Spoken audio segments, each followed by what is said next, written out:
Hi guys, in this video how to draw the plot with respect to units. So you can stop plotting like this.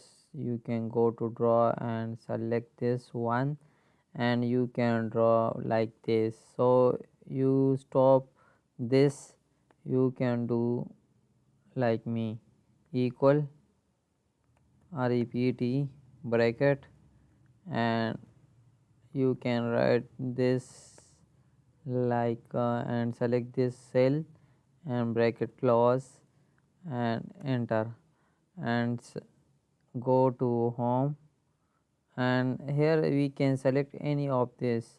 So I have select this one and you can drag this like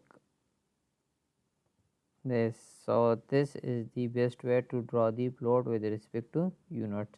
So thank you for watching this video. Please subscribe my channel.